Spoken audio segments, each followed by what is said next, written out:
यहाँ पर क्या हमने रेसिडेंशियल स्टेटस, यहाँ पर क्या आपको डे काउंट करके बताना पड़ता है कि सामने वाला पर्सन इंडिया का रेसिडेंस है नहीं है, ठीक है। सिर्फ आपको कंक्लूजन लिखना रहता है, यदि वो राइट हुआ तो आपको मार्क्स मिल जाएगा, रॉन्ग हुआ तो उसके मार्क्स नहीं मिलते हैं। और यहाँ पर जल्दी फुल मार्क्स नहीं मिलता है। ये वाला सम यदि मान लो रेसिडेंशियल स्टेटस बताने वाला सम आपके ऑप्शन में आता है तो इसके ऑप्शन में भी आपको प्रैक्टिकल सम रहेगा तो वो ट्राई करना सॉल्व करने का, ठीक है। इसमें कम चांस रहता है आपको मार्क्स मिले। अभी इसी चैप्टर के अंदर एक दूसरा चैप्टर जो है ना, उसका नाम है स्कोप ऑफ टोटल। ये बहुत ही सिंपल चैप्टर है, मतलब एग्जाम में ना इसके मार्क्स बहुत ही सिंपल चैप्टर रहता है, इसमें इजीली आपको मार्क्स मिल जाएगा।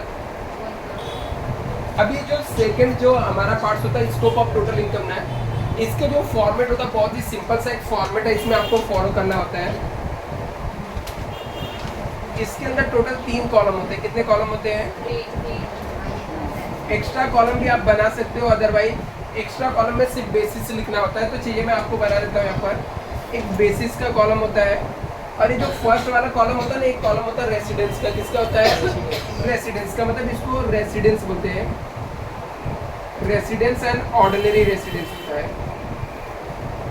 Residence and ordinary residence. दूसरा रहता है residence but not ordinary residence, मतलब ये residence and R and O R दोनों रहता है। यहाँ पे residence but not ordinary residence होता है। और एक थर्ड वाला क्या हो जाएगा? नॉन रेसिडेंस होता है। आपको ये फॉर्मेट बना लेने का, और एग्जाम में आपको जो भी दिया रहेगा सम के अंदर, ठीक है, जितने भी आइटम दिए रहेंगे सबको इसके अंदर छाप के लिख देने का, मतलब जैसा दिया रहेगा same to same copy paste कर देने का ये वाले कॉलम के अंदर, ठीक है। अभी आपको दिमाग से भी लगाना रहेगा कि उसके अंदर अमाउंट फर्स्ट वाले कॉलम में आएगा कि सेकंड वाले में या थर्ड वाले में या तीनों के तीनों वाले कॉलम में आ जाएगा, ठीक है। अभी स्कोप ऑफ टोटल इनकम का 1-2 सम सॉल्व करोगे ना तो आपको लगेगा कि चैप्टर बहुत ही सिंपल, आपको इजीली आ जा रहा है। करना क्या रहेगा, जो आपको स्कोप ऑफ टोटल इनकम के अंदर जो कुछ भी दिया रहेगा डिक्टो कॉपी पेस्ट कर लेने का, और उसके आगे 3 कॉलम बना देने के, रेसिडेंस एंड ऑर्डिनरी रेसिडेंस, दूसरा residence but not ordinary residence, third आपका क्या रहेगा? नॉन रेसिडेंस रहेगा। अभी बस इसमें एक चीज याद रखने का, income earn and received in India. एकदम सिंपल सी बात है यहाँ पर याद रखने का कि कोई भी इनकम यदि आपने अर्न किया, अर्न मतलब इंडिया से कमाया, ठीक है, या आप कहीं पर भी कमाओ लेकिन रिसीव इन इंडिया में कर रहे हो, तो सेंटेंस पढ़ के आपको समझ में आना चाहिए कोई इनकम जो है वो इनकम इंडिया के धरती से कमा रहे क्या, इंडिया से कमा रहे क्या, या हम लोग रिसीव इंडिया में कर रहे हैं क्या, इंडिया में रिसीव कर रहे हैं क्या। यदि इनकम हम लोग रिसीव इंडिया में कर रहे हैं, कहीं पर भी कमाए, रिसीव इंडिया में कर रहे हैं, तो यदि हम लोग इंडिया में रिसीव कर रहे हैं ना तो तीनों कॉलम में उसके अमाउंट कितने में लिखने का, एकदम सिंपल चैप्टर हो, वो जो दिया रहेगा वो उसको सिर्फ यहाँ पे लिख देने, सिर्फ वो पढ़ के रीड करके आपको ये समझ में आना चाहिए कि वो जो इनकम है वो इनकम हम लोग ने इंडिया में कमा रहे हैं, इंडिया से कमा रहे हैं, या इंडिया में रिसीव कर रहे हैं। कहीं पर भी आप कमाओ, दूसरी भी कंट्री में कमाओ, लेकिन वो पैसा आप रिसीव इंडिया में कर रहे हो। कहाँ पे रिसीव कर रहे हो? इंडिया में। तो उसके अमाउंट जो रहेंगे तीनों कॉलम में जाके आपको लिख देना, ठीक है। दूसरा, business outside India,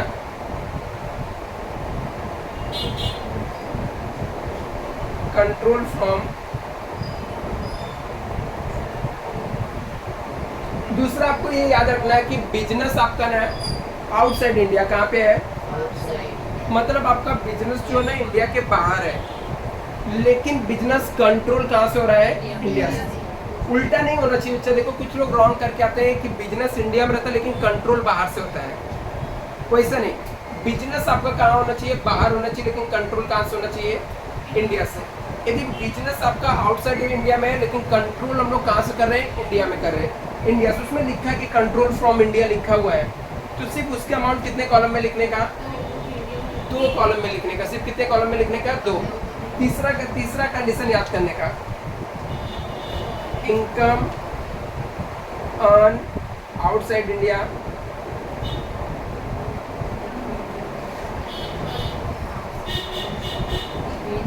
and received outside.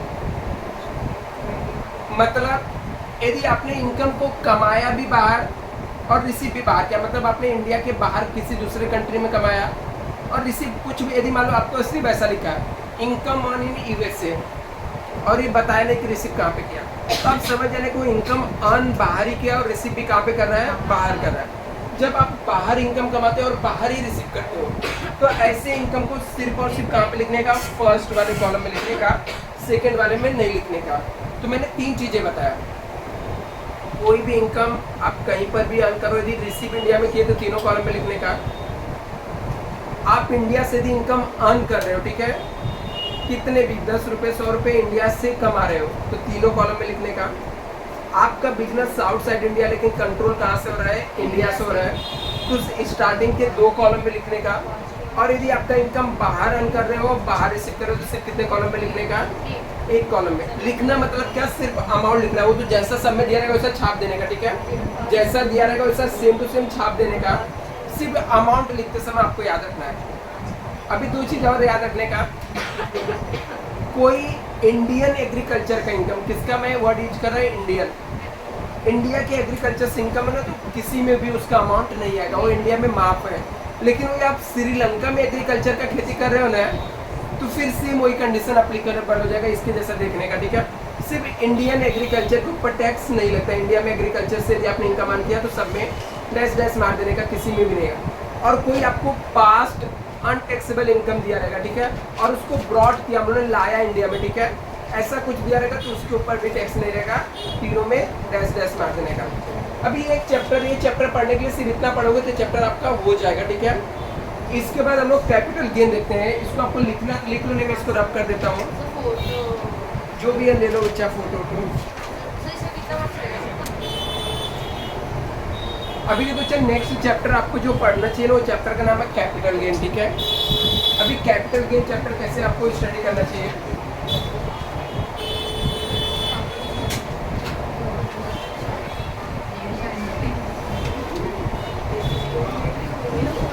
यहाँ पे देखो बच्चा,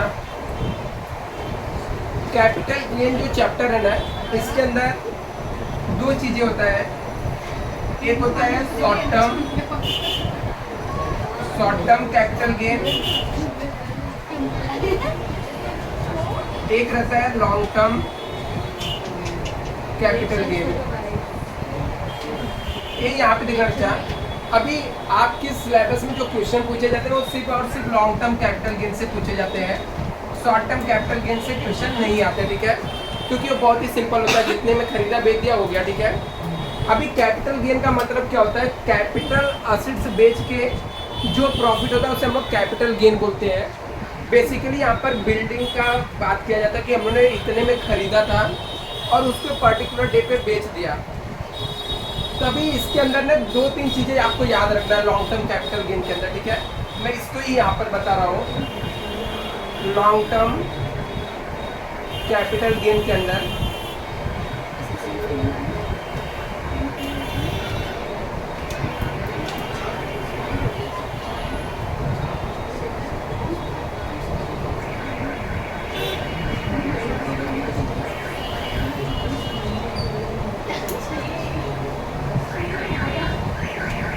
ये देखो यहाँ पे बच्चा, यदि आपने घर को 1 अप्रैल के पहले, ठीक है, हाउस को आपने 1 अप्रैल 2001 के पहले आपने परचेस किया, ठीक है, तो ऐसे कंडीशन में if the house purchase before 1 अप्रैल 2001, तो सब में आपको ना कहीं फेयर मार्केट वैल्यू दिया रहेगा, ठीक है, FMV दिया रहेगा, फेयर मार्केट वैल्यू, ठीक है।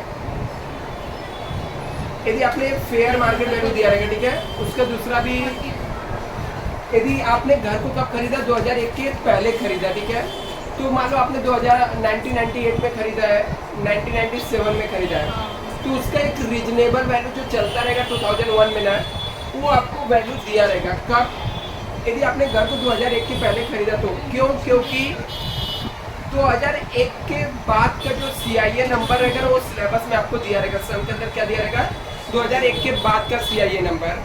अभी देखो यहाँ पर ये चैप्टर बहुत ही सिंपल होता है, इसको सॉल्व करने के लिए ना एक सिंपल सा फॉर्मेट फॉलो करना होता है, बहुत ही इजी चैप्टर है। लेकिन कितना भी इजी रहे, जब तक आप खुद से एक दो सम नहीं सॉल्व करके जाओगे, आपके अंदर खुद के अंदर कॉन्फिडेंस नहीं आएगा, कुछ भी नहीं कर पाओगे, ठीक है। तो इसलिए हर एक चैप्टर के एटलीस्ट खुद से एक दो सम आपको सॉल्व करना चाहिए। अभी यहाँ पर क्या करना रहता है, कैपिटल गेन कैलकुलेट करते समय यहाँ पर लिखने का फुल वैल्यू ऑफ कंसिडरेशन। अभी फुल वैल्यू ऑफ कंसिडरेशन का मतलब होता है सेल्स वैल्यू। क्या है? सेल्स वैल्यू, मतलब जितने में बेचे रहेंगे वो अमाउंट यहाँ पे लिख देने का। उसको हम लोग ट्रांसफर वैल्यू भी बोलते हैं, ठीक है। ट्रांसफर मतलब जितने में हम लोगों ने बेचा था, इसमें से लेस करने का लेस ट्रांसफर एक्सपेंसेस, मतलब इसको बेचने में जो खर्चे हुए रहेंगे ना वो माइनस कर देने का। तो यहाँ पे आ जाएगा नेट वैल्यू ऑफ कंसिडरेशन।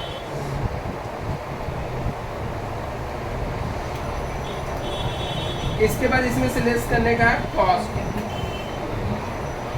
इसमें से माइनस करने का कॉस्ट, ठीक है। कॉस्ट में पहला कॉस्ट होता है कॉस्ट ऑफ एक्विजिशन बोलते हैं। एक्विजिशन का मतलब होता है परचेज करने का कॉस्ट, ठीक है।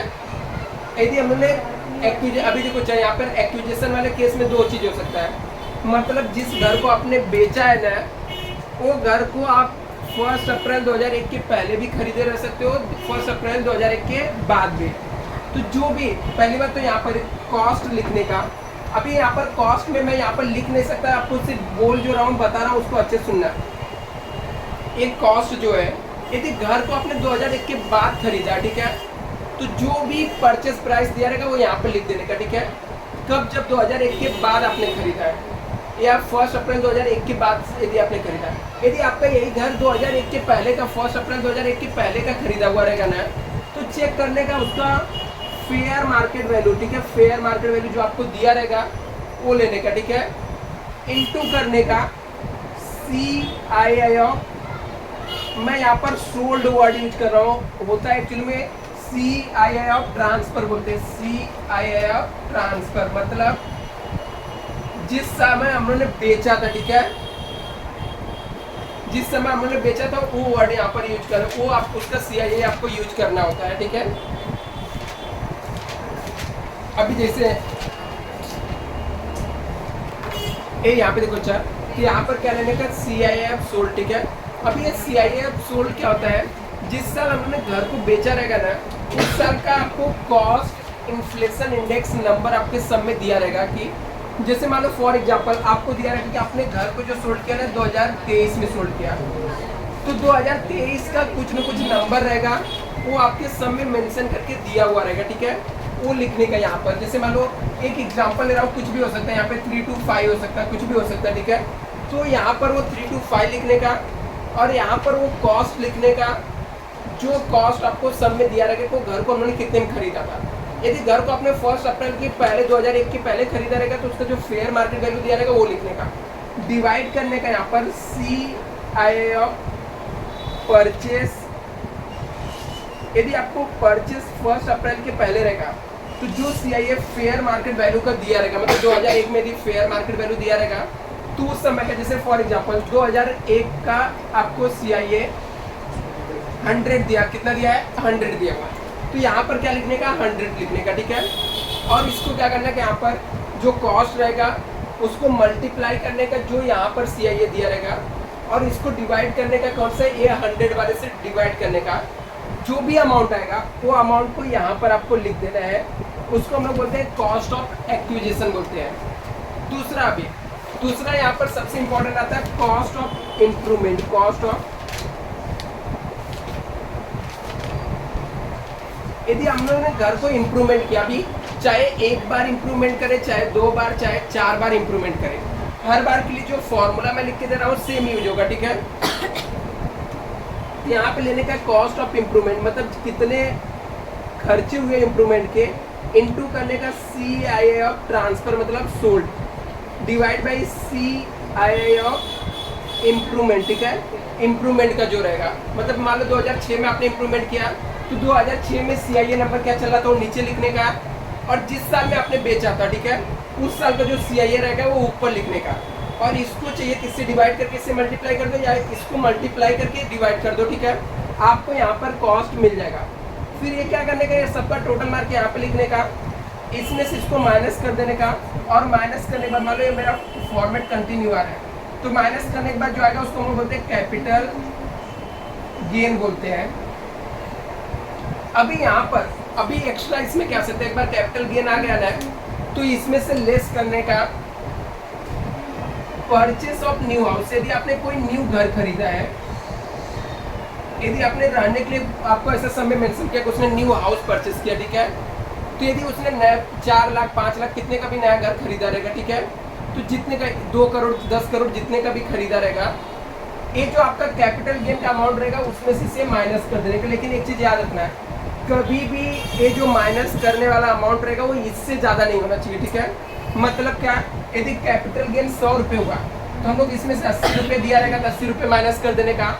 मान लो यहाँ पर नया घर 90 रुपीज़ में खरीदा, तो 90 रुपीज़ माइनस कर देने का। यदि नया घर को आपने 110 रुपये में खरीदा, कितने में खरीदा, 110 रुपये में खरीदा, तो आपको सिर्फ और सिर्फ इसमें कितना माइनस कर सकते हो आप, 100 रुपये, ठीक है। मतलब ये जो कैपिटल गेन का अमाउंट रहेगा उससे ज़्यादा नहीं हो सकता नए घर का कॉस्ट, ठीक है।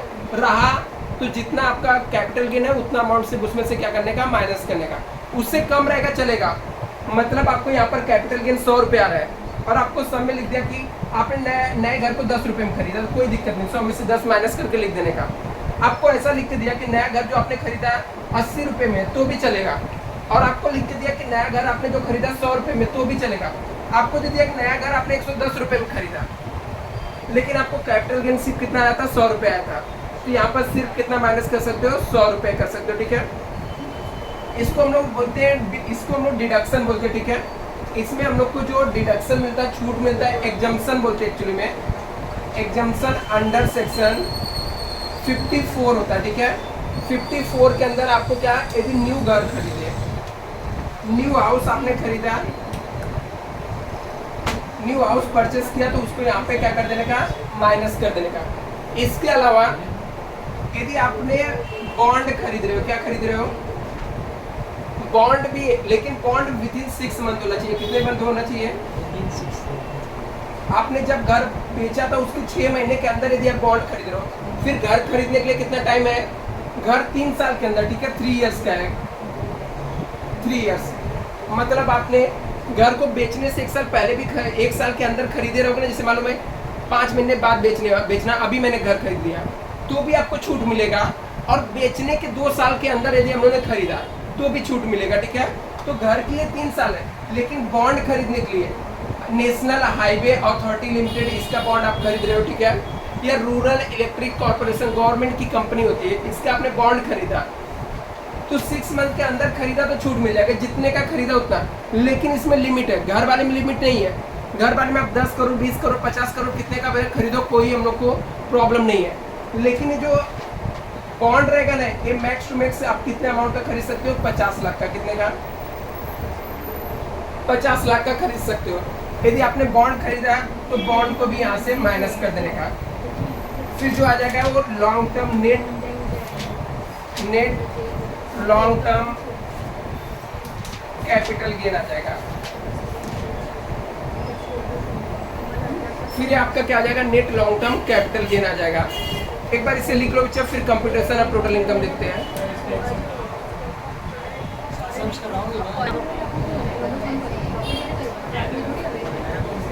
ये यहाँ पे देखो बच्चा, नेक्स्ट लिखते हैं।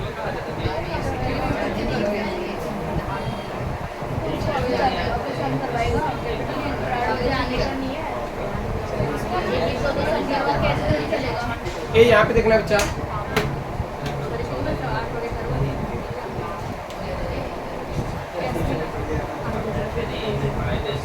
ये देखो बच्चा, यहाँ पर कंप्यूटेशन ऑफ टोटल इनकम आपका सम कैसे आता है, यहाँ पे देखना बच्चा।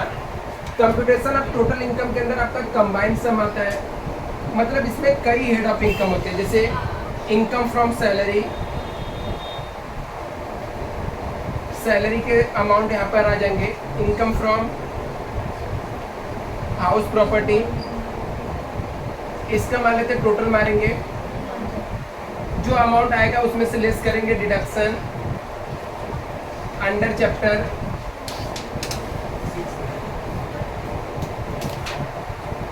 6A।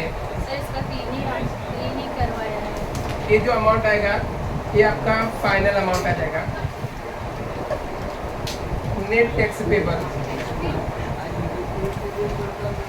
यहाँ पर देखो एक इस टाइप के सम आ सकते हैं आपके। दूसरा सम कैसे आ सकता है आपको, कंप्लीशन ऑफ टोटल इनकम, ये यहाँ पे देखो चार। अदरवाइज सम कैसे आएगा, इनकम फ्रॉम सैलरी, उसके बाद आ जाएगा इनकम फ्रॉम अदर सोर्सेस, जो भी टोटल रहेगा टोटल आएगा, लेस करने का डिडक्शन अंडर चैप्टर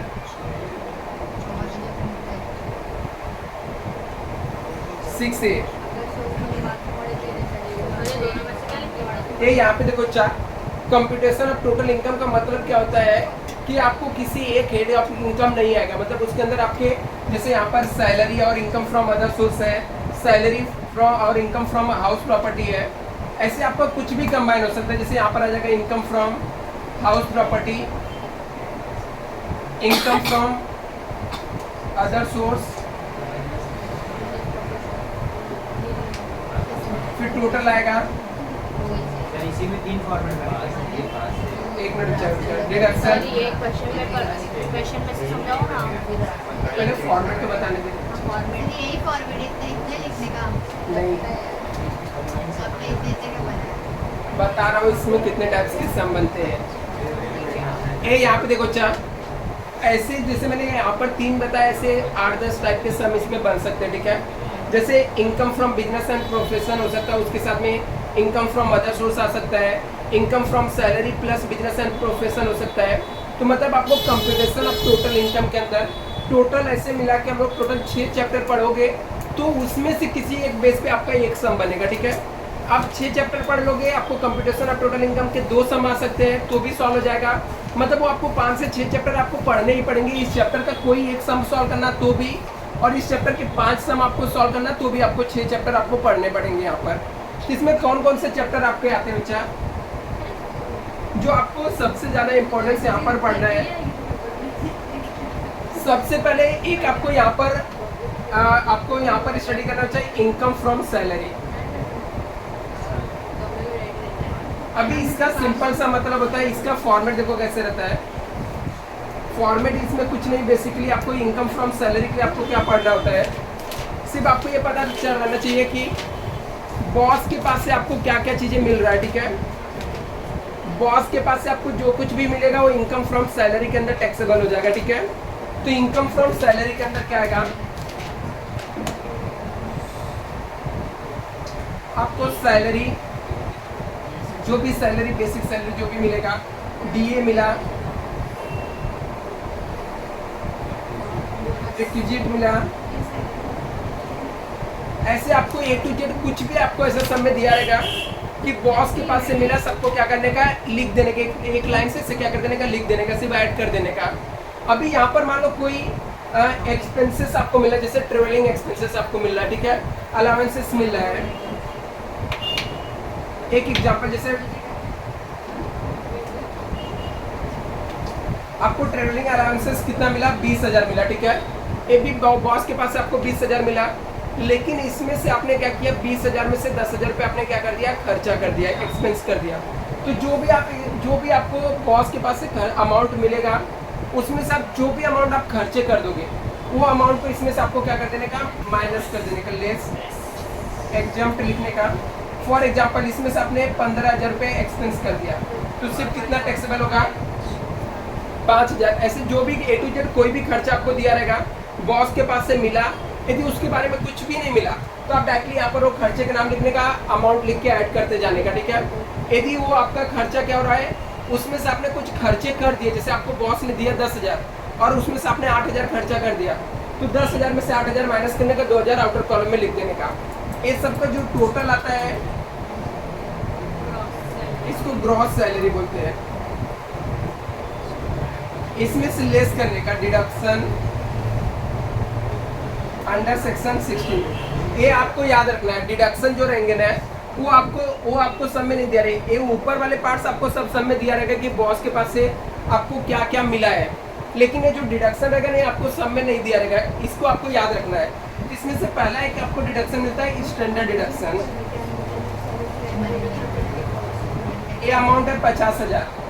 मतलब आपको जो भी आपका सैलरी से अमाउंट इनकम आया रहेगा उसमें से 50,000 आपको माइनस ही कर देना है। लिख देने का डिडक्शन, स्टैंडर्ड डिडक्शन कितना लिख देने का 50,000। कौन से सेक्शन के अंदर आता है? अंडर सेक्शन 16 के अंदर आता है। अभी आपने दूसरा, ये भी आपके सम में प्रोफेशनल टैक्स दिया रहेगा तो लिखने का, नहीं दिया रहेगा तो अपने से प्रोफेशनल टैक्स नहीं लिखने का। सम में प्रोफेशनल टैक्स दिया रहेगा तो जितना अमाउंट दिया रहेगा वो अमाउंट यहाँ पर लिख देने का। एक थर्ड मिलता है जो इंटरटेनमेंट अलाउंस होता है। इंटरटेनमेंट ये सिर्फ और सिर्फ गवर्नमेंट एम्प्लॉय को मिलता है। किसको मिलता है? याद रखना, ये यदि प्राइवेट एम्प्लॉय है, आपको सब में इंटरटेनमेंट अलाउंस दिया है तो ऊपर पर यहाँ पे लिखने का इंटरटेनमेंट अलाउंस जो अमाउंट मिला रहेगा वो ऐड कर देने का, यहाँ पर नीचे लाके माइनस नहीं करने का। लेकिन यदि गवर्नमेंट एम्प्लॉय है तो पहले यहाँ पर ऐड होगा और लास्ट में क्या हो जाएगा? वो माइनस हो जाएगा। अभी इंटरटेनमेंट अलाउंस के लिए कुछ कंडीशन होते हैं।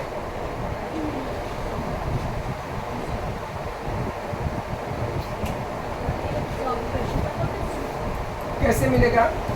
यहाँ पर जो भी अमाउंट आपको रिसीव होगा उसका 1/5 या 1/3 कितना है? 1/5 है, 1/5 लेने का। और जो बेसिक अमाउंट रिसीव हुआ रहेगा दोनों में से जो लोएस्ट अमाउंट रहेगा और मैक्सिमम 5,000 इसमें अलाउड है, ये तीनों में से जो कम अमाउंट रहेगा वो अमाउंट लेने का और वो अमाउंट को माइनस कर देने का। लेकिन वो सिर्फ और सिर्फ किसके लिए रहता है? गवर्नमेंट एम्प्लॉय के लिए। प्राइवेट एम्प्लॉय है तो उसके में इंटरटेनमेंट अलाउंस आएगा ही नहीं। यहाँ पर जो आप बॉस के पास से मिला रहेगा सबको ऐड करने का और उसमें से स्टैंडर्ड डिडक्शन 50,000 माइनस कर देने का। प्रोफेशनल टैक्स दिया रहेगा तो माइनस करने का, नहीं दिया रहेगा तो डैश मारने का। और जो अमाउंट आ जाएगा फाइनली वो उसको हम बोलते हैं नेट टैक्सेबल सैलरी या टैक्सेबल सैलरी।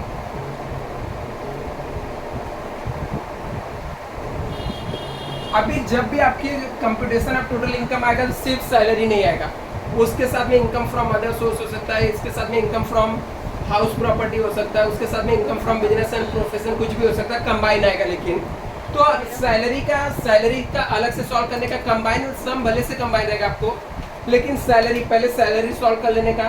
फिर यदि आपको इनकम फ्रॉम अदर सोर्स आया या आपको इनकम फ्रॉम हाउस प्रॉपर्टी आया, अभी हाउस प्रॉपर्टी का आपका सम आया तो हाउस प्रॉपर्टी के भी फिक्स फॉर्मेट, वो फॉर्मेट से याद करके जाने का और आपको उसके अंदर उसका अमाउंट पुट करने का जो दिया रहेगा।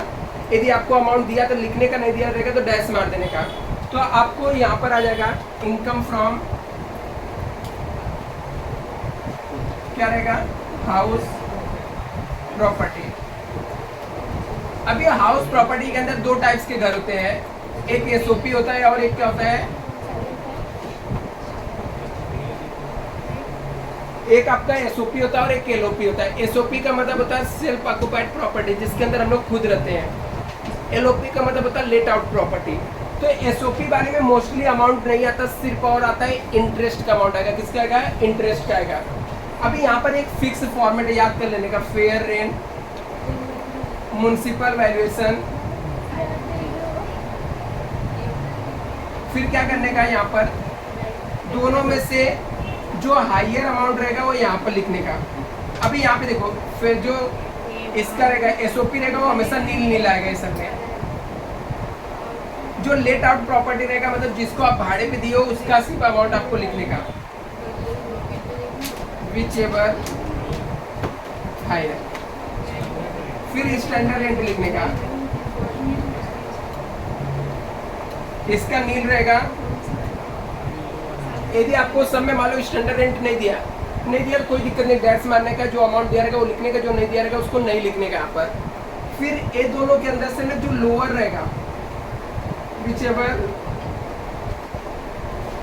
लोअर, जो अमाउंट कम वाला रहेगा वो यहाँ पे लिखने का। इसको हम लोग बोलते हैं एक्सपेक्टेड रेंट भी बोलते हैं। फिर यहाँ पे लिखने का एक्चुअल रेंट रिसीव।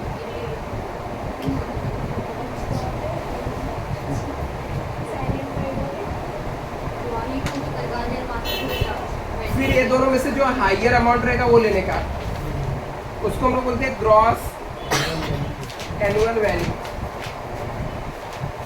अभी आपके सम के अंदर एक्स्ट्रा भी कुछ दिया रहेगा ना, उसको इग्नोर करने का, जो इसमें रहेगा वही लेने का, यदि नहीं दिया ना उसको इग्नोर करने का यहाँ पर। तो भी ग्रॉस एनुअल वैल्यू रहेगा कौन सा, हायर वाला। इसमें से लेस करने का लेस म्युनिसिपल टैक्स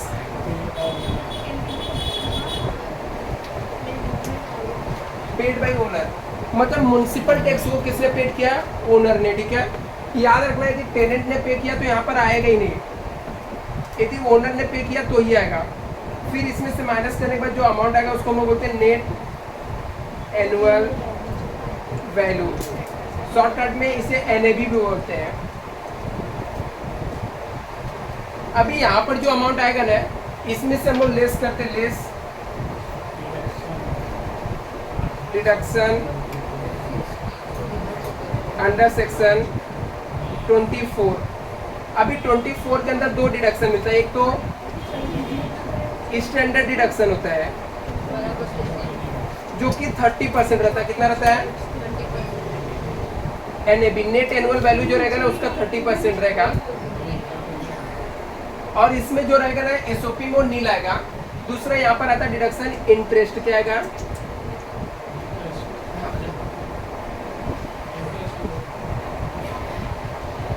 अभी ये इंटरेस्ट और लोन जो रहेगा वो पे रहे आउटस्टैंडिंग रहेगा कोई बिल लेने का, और ये एसओपी में भी मिलता है और एलओपी में, दोनों में मिलता है। प्लस माइनस करने का जो अमाउंट आएगा उसको हम लोग बोलते हैं इनकम फ्रॉम, एनएवी कहाँ से आएगा, एनएबी कहाँ पे आएगा, चाहे एनएबी नेट एनुअल वैल्यू, आता कैसे 30% ऑफ एनएवी, ये अमाउंट जो आया रहेगा ना उसका 30% निकालना है। अभी यहाँ पे देखो, अच्छा अभी यहाँ पर एक पूरे सम के अंदर क्या है याद रखने का, स्पेशल हाउस प्रॉपर्टी के अंदर, हाउस प्रॉपर्टी के अंदर इंटरेस्ट, इंटरेस्ट भी यहाँ पर इंपॉर्टेंस है। और भी इंटरेस्ट में क्या, दो कंडीशन है। एलओपी वाले में फुल अमाउंट जितना भी पे किया ना, फुल अमाउंट का एग्जम्पशन मिलता है। यहाँ पर इंटरेस्ट आप 5 लाख 4 लाख जितना पे करोगे पूरा छूट मिलता है। लेकिन जो इंटरेस्ट रहेगा एसओपी में, इसमें यदि आपने लोन को 1 अप्रैल के पहले लिया, कब लिया, 1 अप्रैल 99 के पहले आपने लिया, तो मैक्सिमम आपको यहाँ पर 30,000 अलाउड है। कब बिफोर है तो, यदि आपने 1 अप्रैल 99 के बाद में लिया, आफ्टर लिया, तो मैक्स टू मैक्स आपको कितना अलाउड है, 2 लाख अलाउड है। कौन सा, एसओपी वाले में। एसओपी वाले में यदि आपने 1 अप्रैल के बाद लिया है और 1990 के बाद लिया है तो आपको ज़्यादा से ज़्यादा 2 लाख, यदि आपने 50,000 भरा तो 50,000 की ही छूट मिलेगा। बट यदि आपने उसके बाद लिया है 2 लाख से ज़्यादा भरा तो मैक्सिमम कितना आपको अलाउड रहेगा, सिर्फ 2 लाख अलाउड रहेगा यहाँ पर। ये आपका हो गया income from house property. Third आपका आता है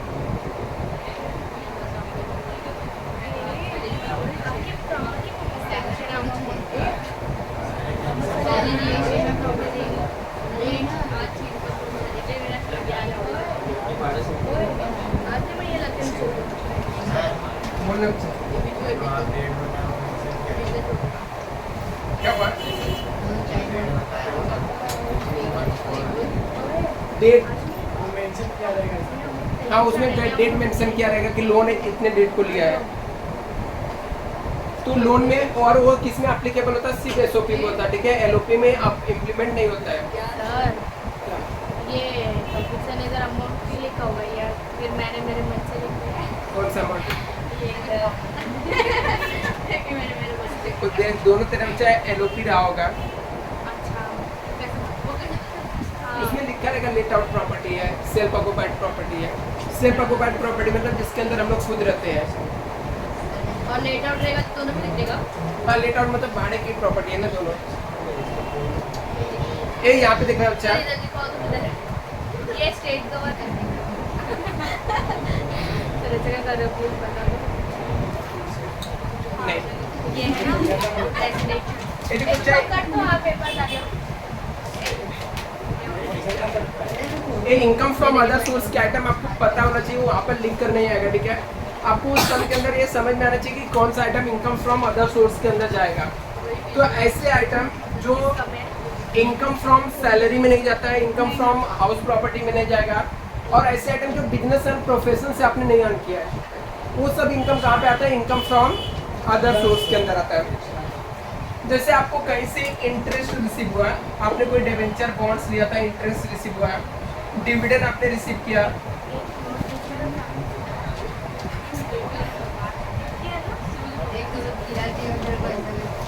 रॉयल्टी रिसीव, ये याद रखना चाहिए कि रॉयल्टी रिसीव ऐसा कोई भी आइटम आ रहा है और उसके ऊपर आपने कुछ खर्चे किए, ठीक है। जैसे आपको 10,000 रॉयल्टी मिला और उसमें आपने 2,000 रुपये खर्चे कर दिए, तो 10,000 में से 2,000 माइनस करने का और बचा हुआ अमाउंट को लिख देने का यहाँ पर रॉयल्टी हो, रॉयल्टी रिसीव हुआ।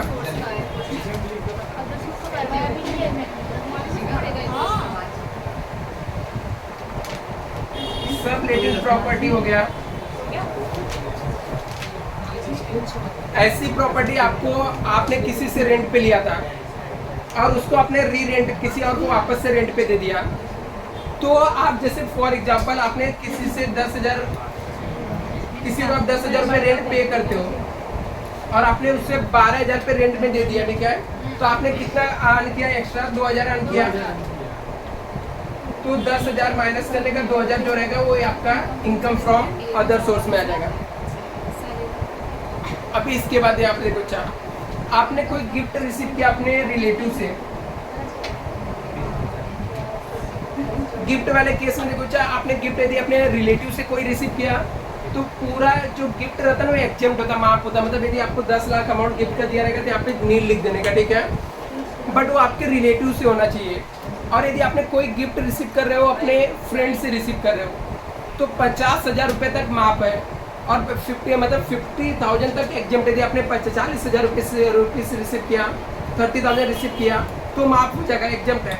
लेकिन यदि आपने 40-50,000 से ज़्यादा, 50,000 से ज़्यादा आपने रिसीव किया तो पूरा का पूरा क्या हो जाएगा? टैक्सेबल हो जाएगा इनकम फ्रॉम अदर सोर्स के अंदर।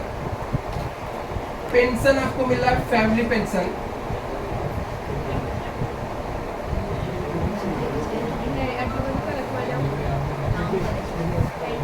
फैमिली पेंशन वाले कंडीशन में आपको 15,000 रुपये एग्जाम्प्ट है, ठीक है, 15,000, और आपको 1/5 जो अमाउंट आपका लोएस्ट रहेगा वो अमाउंट आपको क्या होता है यहाँ पर एग्जाम्प्ट होता है, बाकी आपका यहाँ पर क्या हो जाता है? टैक्सेबल हो जाता है।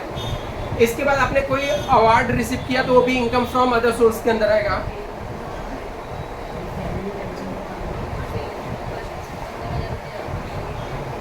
कोई अवार्ड आपने रिसीव किया तो वो भी इनकम फ्रॉम अदर सोर्स के अंदर आएगा। बट यदि आपने कोई अवार्ड यदि गवर्नमेंट से आपने रिसीव किया तो पूरा आपको माफ रहता है, ठीक है, वो पूरा आपको एग्जाम्प्ट रहता है। बट यदि आपने गवर्नमेंट को छोड़ के किसी और एजेंसी से आपको रिसीव हुआ तो क्या हो जाएगा? टैक्सेबल हो जाएगा। इनकम फ्रॉम अदर सोर्स के अंदर क्या हो जाएगा? टैक्सेबल हो जाएगा। ये सब रहेगा इनकम फ्रॉम अदर सोर्सेस। इसको जल्दी से कॉपी करो, चल फिर आगे बताता हूँ। 2 और बचा हुआ है बच्चा, ये एक दिन के थ्रू नहीं, एक दिन में मैं पढ़ा रहा हूँ, ठीक है, एक दिन नहीं पढ़ना होता है हमारे लिए, इसके लिए 6 महीने होते हैं।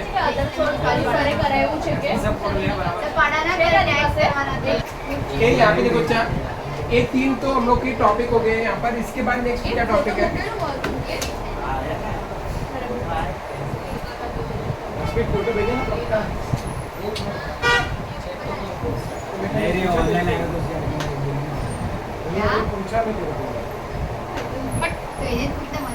ये यहाँ पे देखो बच्चा,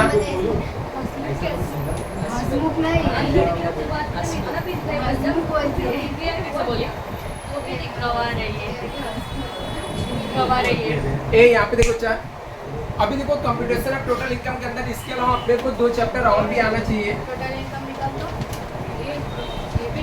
एक होता है, ये आपको हर एक सम के अंदर आएगा बच्चा, वो रहेगा डिडक्शन।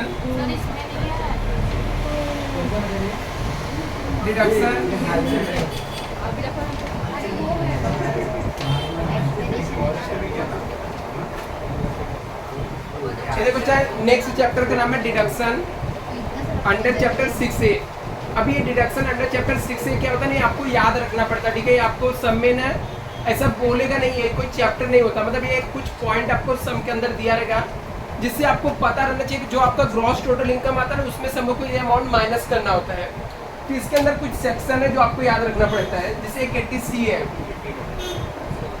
80C, ठीक है। 80C क्या बोलता है कि यदि आप कहीं पर इन्वेस्टमेंट करोगे ना, तो इन्वेस्टमेंट यदि आपने किया तो ये अमाउंट इसके अंदर आपको डिडक्शन मिलता है, लेकिन इसमें लिमिट है, मैक्सिमम कितना है 1,50,000। यदि आपने आपके जो पास पैसा आया, इनकम आया, उसमें से आपने कुछ LIC भर दिया, ठीक है, या आपने LIC में कोई LIC आपने लेके रखा है, LIC के कई सारे प्लान होते हैं, ठीक है, जीवन धारा जीवन करके ऐसा कुछ है, बहुत सारे प्लान होते हैं, ठीक है। PF में आपने कंट्रीब्यूट किया, ठीक है, तो ऐसे कोई भी ये बहुत सारे इसके आइटम है, ठीक है। आपने पोस्ट ऑफिस में डिपॉजिट रखा है, तो ये सब ऐसे आपने बुक में एक बार पढ़ लोगे, तो मैंने जब लास्ट टाइम कराया था तो बता था, ठीक है। उसमें से कुछ 4-5 रहते हैं जो बार बार आपको पूछे जाते हैं, जैसे LIC हो गया, PF में कंट्रीब्यूशन हो गया, अपने पोस्ट ऑफिस डिपॉजिट हो गया, ये सब में पैसा यदि आपने डाल के रखा है तो आपको ये डिडक्शन मिल जाएगा अंडर चैप्टर 6A के अंदर, 80C के अंदर आपको इसका डिडक्शन मिल जाएगा। अभी यहाँ पर क्या होता है, लेकिन इसमें लिमिट कितना है 1,50,000। यदि आपका टोटल इन्वेस्टमेंट मिला के 2 लाख 4 लाख हो रहा है तो गवर्नमेंट सिर्फ आपको ज़्यादा ज़्यादा कितना देगी 1,50,000। एक और प्लान होता है 80CCC, इसको हम बोलते हैं LIC पेंशन प्लान।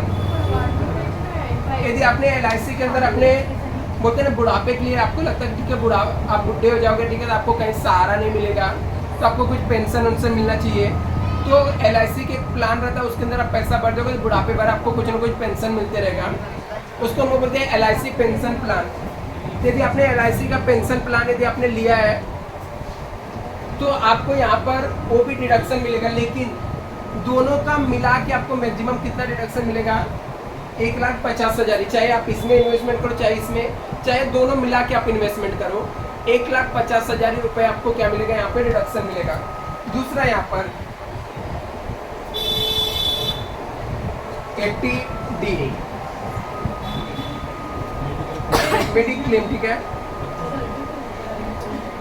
यदि आपने मेडिकल इंश्योरेंस कराया, मेडिक्लेम लेके रखा है, ठीक है, तो उसमें यदि आपने, लेकिन उसमें एक कंडीशन, आप कैश में पे नहीं किए हुए रहना चाहिए। जो भी पेमेंट प्रीमियम रहेगा वो चेक से पे करो, ऑनलाइन पेमेंट करो, बट कैश में पेमेंट नहीं है। इसमें भी लिमिट है, यदि आपने खुद के लिए लिया, आपके फैमिली के लिए लिया, फैमिली मतलब क्या होता है, हाँ वाइफ के लिए लिया, ठीक है, बच्चे के लिए लिया, तो मैक्सिमम यहाँ पर लिमिट कितना है, यहाँ पर सेल्फ सिर्फ लिखा हो, सेल्फ नहीं रहेगा, ठीक है, फैमिली के लिए, ठीक है, अपने स्पाउस के लिए लिया, अपने बच्चे के लिए लिया, सबको मिला के कितना आपको लिमिट है 25,000 का आपको छूट मिलता है गवर्नमेंट की तरफ से। आपने अपने पेरेंट्स के लिए लिया, यदि आप अपने पेरेंट्स के लिए लोगे तो आपको 25,000 रुपये और मिल जाएगा, ठीक है। यदि आपने अपने पेरेंट्स के लिए लिया तो कितना मिल जाएगा 25,000 और यदि आप लोग में से कोई सीनियर सिटीजन है, आप लोग में से कौन सा, आपके पेरेंट्स से यदि सीनियर सिटीजन है, आपसे असेसी खुद सीनियर सिटीजन है, तो उसको एडिशनल मिलेगा, एक्स्ट्रा छूट मिलता है 25,000 रुपये, और 25,000 को ले सकता है, ठीक है।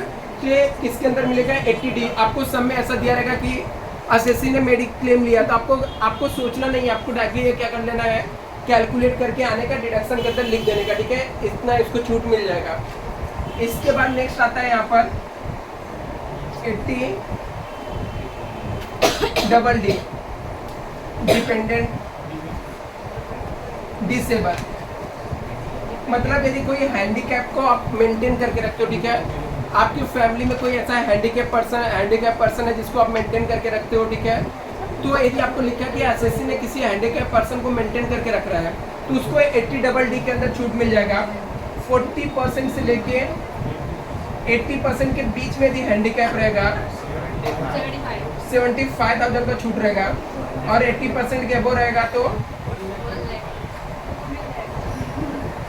1,25,000 मिल जाएगा, ठीक है। इसके बाद 80E, यदि आपने पढ़ने के लिए एजुकेशन लोन लिया, ठीक है, इंटरेस्ट उसके ऊपर भर रहे हो, interest on higher education loan पे, तो यहाँ पर इंटरेस्ट आप जितना भी भरोगे सब के सब आपको क्या मिल जाएगा 80 के अंदर छूट मिल जाता है, यदि interest on higher education loan रहा तो।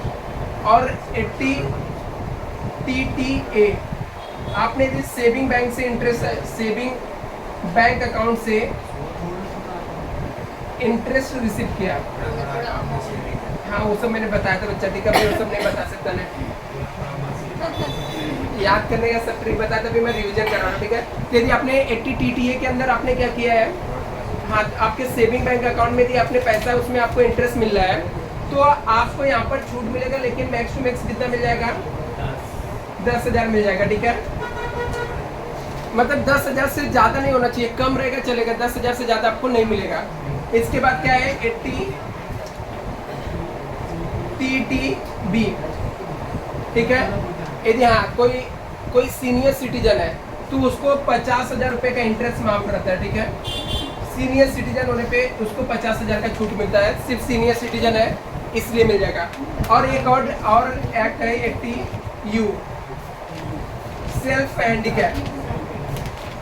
यदि ऐसे खुद हैंडीकैप है ना तो उसके लिए भी सेम ये जो रूल है अप्लीकेबल हो जाएगा, 40% से लेकर 80% तक रहेगा, 75,000 80% के वो रहेगा तो 1,25,000 रहेगा।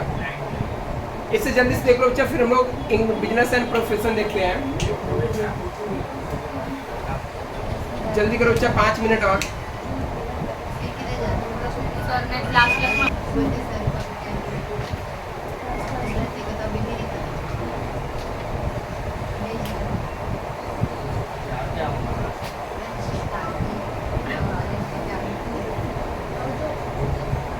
ये यहाँ पे देखो बच्चा, income from business and profession कैसे कैलकुलेट करने का।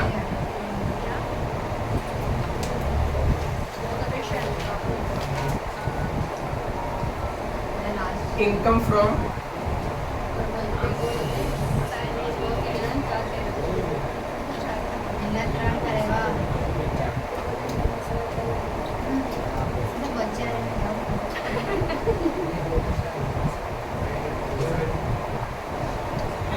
यहाँ पे देखो चाहे income from business and profession कैसे कैलकुलेट करने का।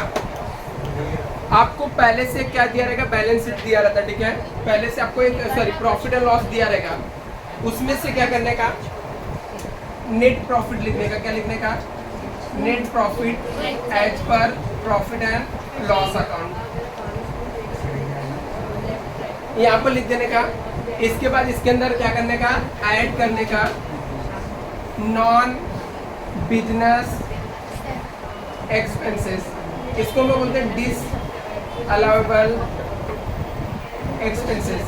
ऐसे खर्चे जो बिजनेस के नहीं है, आपको सब में चेक करना कि कौन सा खर्चा बिजनेस में कंसीडर नहीं किया जाएगा या बिजनेस का खर्चा नहीं होता है, वो सब अमाउंट यहाँ पर लिखने का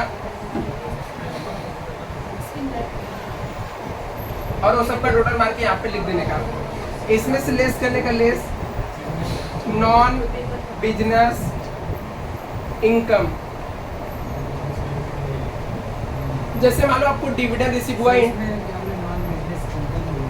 एक्सपेंस ऊपर वाला था, नीचे वाला इनकम है। एक्सपेंसेस बच्चे जैसे मैंने बताया था कि पार्टनर्स को सैलरी देना, वो बिजनेस का खर्चा नहीं कंसीडर किया जाता है।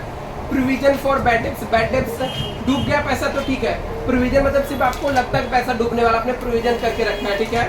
आपने ड्राइंग किया, आपने इनकम टैक्स भरा, तो ये सब बिजनेस का खर्चा नहीं होता, पर्सनल खर्चे होते, ठीक है। ऐसा कोई भी खर्चा जो बिजनेस का खर्चा नहीं है वो यहाँ पर लिखने का, उसका अमाउंट लिखने का, टोटल मार के इसके अंदर क्या कर देने का, ऐड कर देने का। और इसमें से लेस करने का नॉन बिजनेस इनकम। जैसे मान लो आपने इंटरेस्ट रिसीव किया, डिविडेंड रिसीव किया, आपने लॉटरी में पैसा जीता, ठीक है, आपको कहीं अलग फिक्स डिपॉजिट से आपको इंटरेस्ट मिला, तो ये सब क्या आपका बिजनेस की इनकम नहीं है, ये इनकम फ्रॉम अदर सोर्स का पार्ट्स होता है। यदि आपके प्रॉफिट एंड लॉस के अंदर दिख रहा है सब, तो ऐसे आइटम को यहाँ पर लिखने का जो बिजनेस के एक्सपेंस इनकम नहीं है वो यहाँ पर लिखने का और उसको यहाँ से माइनस कर देने का। यदि आपको सम के अंदर डेप्रिसिएशन दिया रहेगा as per income tax rule के हिसाब से, तो जो पहले वाला डेप्रिसिएशन रहेगा वो डिसअलाउ हो जाएगा, यहाँ पर आ जाएगा। और इसमें से लेस करने का, less depreciation as per income tax rule, यहाँ से माइनस करने का। यहाँ पर जो अमाउंट आ जाएगा नेट टैक्सेबल इनकम फ्रॉम